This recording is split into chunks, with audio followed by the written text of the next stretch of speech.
बिस्मिल्लाहिर्रहमानिर्रहीम। मेरा नाम मोहम्मद आमद है।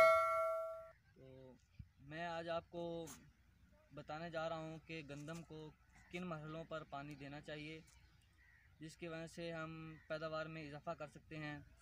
इसलिए ज़रूरी है कि आप हमारे चैनल को माई एग्रीकल्चर ऐप को सब्सक्राइब करें। तो अब मैं आपको बताने जाता हूँ कि गंदम को किन मरहलों पर पानी देना चाहिए। सबसे पहला पानी जब गंदम को दिया जाता है तो फसल गंदम को काश्त करने के 15 से 20 दिन बाद देना चाहिए। जबकि दूसरा पानी जो होता है वो हमें झाड़ बनाते वक्त देना चाहिए। मतलब कि अब मैं आपको पौधा दिखाता हूँ जो कि ये गंदम जो अब झाड़ के मरहले पर पहुँच चुकी है।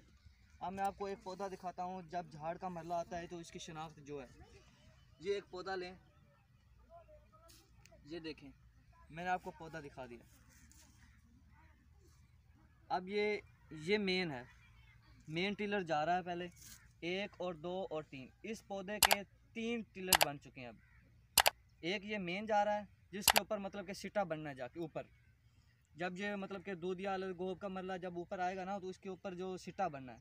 अब इसके जो 1 2 टिलर्स ये बन गए हैं, मतलब कि ये अब झाड़ बना रही है इस वक्त हमें ये पानी देना चाहिए। इस वक्त जब हम पानी देंगे तो इसके साथ कुछ खाद्य का भी, फर्टिलाइज़र का भी इस्तेमाल करेंगे। उसमें कुछ यूरिया आ जाती है, मतलब कि इसको प्रवान चढ़ाने के लिए, इसका कद काट करने के लिए हमें यूरिया का खाद इस्तेमाल करना होगा। तो अब दूसरा पानी हम झाड़ बनाते वक्त देंगे। अब तीसरा पानी जो होगा वो वक्फे से हम मौसमी हालात को मद्देनज़र रखते हुए जब गोब का मरला आएगा उस वक्त हम तीसरा पानी इस्तेमाल करेंगे। फसल को उस वक्त तीसरा पानी लगाया जाएगा।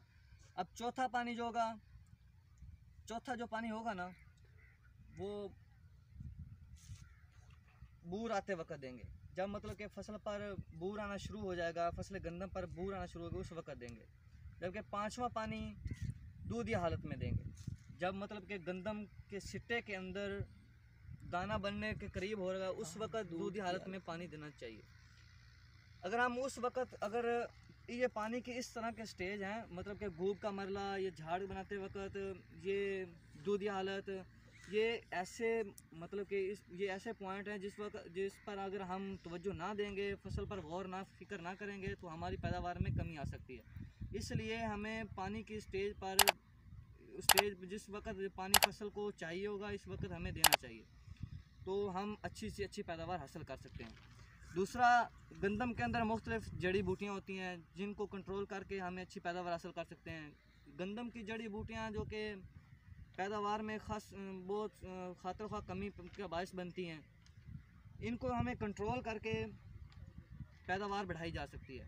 अगर गंदम की जड़ी बूटियों को कंट्रोल ना किया जाए तो ये 40 से 45% तक पैदावार में कमी का बायस बन सकती हैं। इसलिए ज़रूरी है कि गंदम की जड़ी बूटियों को भी साथ साथ कंट्रोल किया जाए। तो हमारे चैनल को सब्सक्राइब करें ताकि आने वाली नई वीडियोज़ आपको